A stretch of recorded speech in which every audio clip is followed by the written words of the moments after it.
सुके सोडे म्हणजे कोलंबी परफेक्ट ओरिजिनल.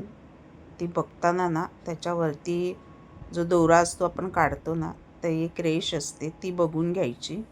नाहीतर सुक्या मोरीची पण ती सुके सोडे बनवले जातात डुप्लिकेट. ओरिजिनल ओळखायचे कसे तर ते असे. आणि ते चांगले असं कोमट पाण्यात ना बनवायच्या आधी अर्धा तास छानपैकी भिजत घालायचे. ओले काजू घालून बनवते तर ओले काजूसुद्धा कोमट पाण्यात आपण भिजत घालणार आहोत. म्हणजे त्याची स्किन पण निघते व्यवस्थित आणि डिंक असेल तर तो निघून जातो.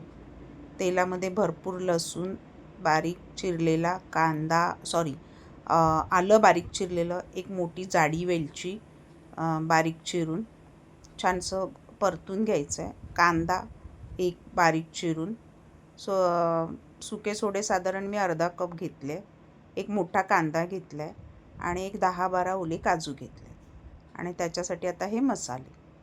कांदा छान असं गुलाबी रंगावर परतायचं आहे.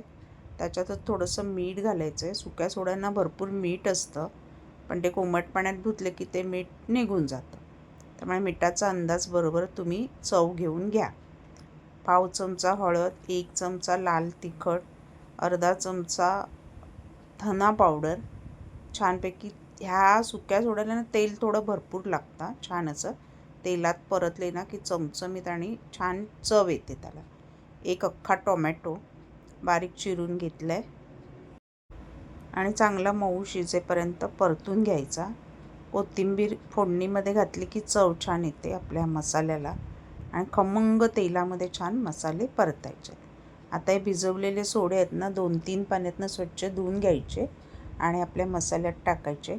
छान एकजीव करून घ्यायचा मसाला सगळा. ते सोड्यांना कोट झाला पाहिजे. आणि नंतर एक झाकण ठेवून 2 मिनटं छान अशी बारीकपेक्षा थोडा मोठा गॅसवर वाफ काढून घ्यायची.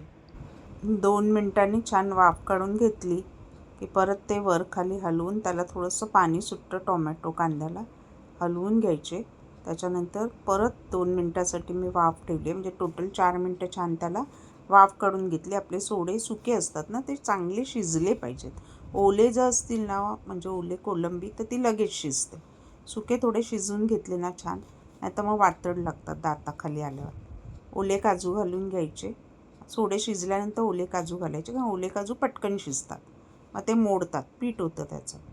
तर नंतर घालून एक अगदी अर्धा सेकंद मी ओल्या काजू घातल्यानंतर वाफ काढून घेतली आहे. ते मसाला छान ओल्या काजूला लागण्यासाठी. आणि त्याच्यानंतर गार्निशिंग आपण भरून कोथिंबीर घालणार आहोत. तयार आहेत काजू श्रिम्प. मालवणी काजू सोडे मसाला.